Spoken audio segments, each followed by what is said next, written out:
Hi అండి, అందరికీ good morning. అందరూ ఎలా ఉన్నారు? నేనైతే చాలా బాగున్నాను. చాలా హ్యాపీగా కూడా ఉన్నాను. ఎందుకంటే మన ఛానల్ 500 సబ్స్క్రైబర్స్ క్రాస్ అయిందనమాట. అందుకని నాకు చాలా చాలా హ్యాపీగా ఉంది. నాకు సపోర్ట్ చేసిన ప్రతి ఒక్కరికి పేరు పేరున థ్యాంక్ యూ సో మచ్. నన్ను ఇలాగే సపోర్ట్ చేస్తూ ఉండాలని నేను కోరుకుంటున్నాను. ఈరోజైతే నేను మంచి కుకింగ్ వీడియోని షేర్ చేయబోతున్నాను. వీడియో చివరి వరకు చూసి నచ్చితే తప్పకుండా ఒక చిన్న లైక్ ఇవ్వండి. మా ఛానల్ని సబ్స్క్రైబ్ చేసుకోండి. ఇంకా ఫ్రైడే రొటీన్గా నేను మార్నింగే లేచి ఇలా కార్తీక మాసం కదా, దీపం అయితే పెట్టేశానమాట ఇంటి ముందు.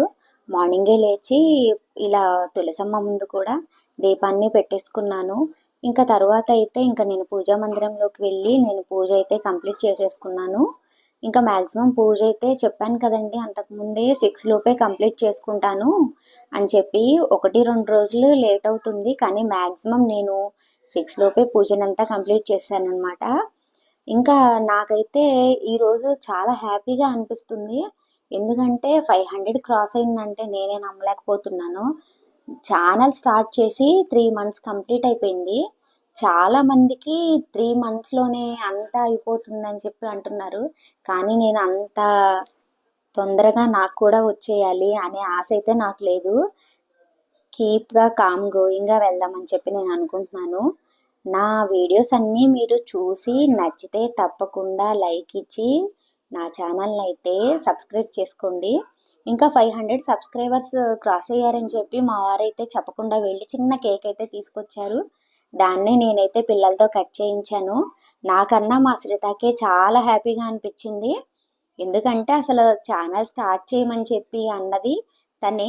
దానికి సపోర్ట్ ఇచ్చింది అయితే మా వారనమాట. ఇంకా కుకింగ్ వీడియో అని చెప్పాను కదా, ఈరోజు నేను కొత్తగా పుదీనా పులావ్ ట్రై చేస్తున్నాను. చాలా బాగుంటుంది. మీరు కూడా ఒకసారి ట్రై చేయండి. ఈజీగా అయిపోతుంది అనమాట. ఇక్కడ ఏంటంటే నేను కొన్ని పుదీనా ఆకుల్ని తీసుకొని దానిలో కొంచెమే 1-2 చుక్కల వాటర్ అయితే పోసేసుకొని దాన్ని మెత్తని పేస్ట్ లాగా అయితే మనం చేసేసుకోవాలన్నమాట. మిక్సీ పట్టుకొని ఒక పక్కన పెట్టేసుకోవాలి.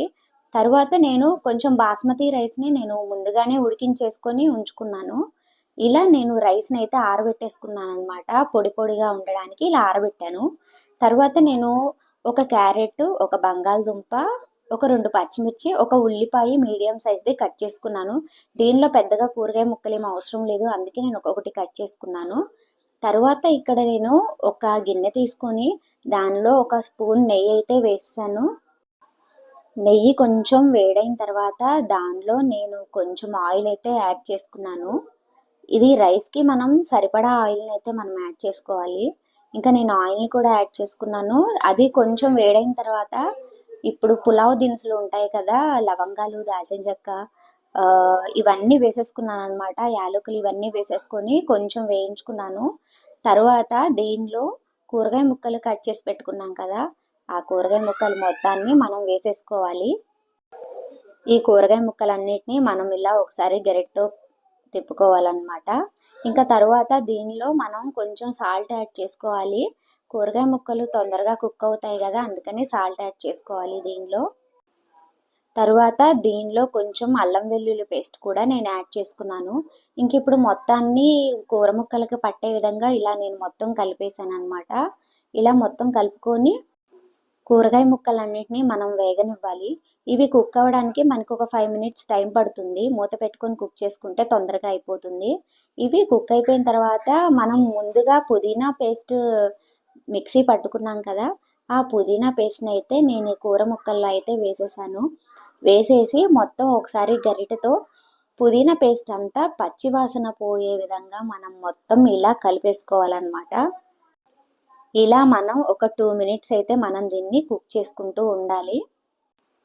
తరువాత దీనిలో కొంచెం సాల్ట్ యాడ్ చేసుకోవాలి. నేను స్టార్టింగ్లో వేసిన సాల్ట్ అయితే సరిపోదు, అందుకని నేను దీనిలో కొంచెం సాల్ట్ యాడ్ చేశాను.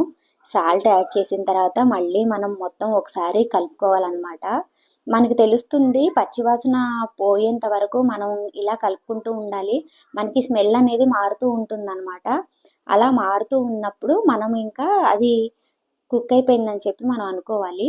అలా కుక్ అయిపోయిన తర్వాత మనం ముందుగా మనం ఆరబెట్టుకున్న రైస్ని అయితే మనం ఇలా స్ప్రెడ్ చేసుకోవాలి. కొంచెం కొంచెం వేసి ఇలా మనం మొత్తం కలుపుకుంటూ ఉండాలన్నమాట. కూర ముక్కలు, పుదీనా పేస్ట్ అంతా రైస్కి పట్టే విధంగా మనం ఇలా స్ప్రెడ్ చేసుకొని మొత్తం కలిపేసుకోవాలి. ఇలా కలిపేసుకున్న తర్వాత మనం రైస్ని అలా మనం వదిలేయాలన్నమాట. ఒక 2 మినిట్స్ సిమ్లో పెట్టి వదిలేసేయాలి. తర్వాత దీనిలో మనం కొంచెం కొత్తిమీర యాడ్ చేసుకోవాలి. అంతేనండి, ఎంతో రుచికరమైన పుదీనా పులావ్ అయితే మనకి ఈజీగా 5 to 10 మినిట్స్లో రెడీ అయిపోతుంది. ఇదైతే నేను మా పిల్లలకి లంచ్ బాక్స్లోకి చేసి ఇచ్చానమాట. దీనికి కాంబినేషన్గా రైతా అయితే సరిపోతుంది. నేను రైతాతో సరిపెట్టేశాను. మీకు నేను చేసిన పుదీనా పులావ్ నచ్చిందా? నచ్చితే మీరు కూడా ఒకసారి ట్రై చేయండి. వీడియోని ఇక్కడితో ఎండ్ చేస్తున్నాను. నా వీడియో మీకు నచ్చితే తప్పకుండా ఒక చిన్న లైక్ ఇవ్వండి. మా ఛానల్ని సబ్స్క్రైబ్ చేసుకోండి. మరో మంచి వీడియోతో మళ్ళీ కలుద్దాం. బాయ్ బాయ్ అందరికీ.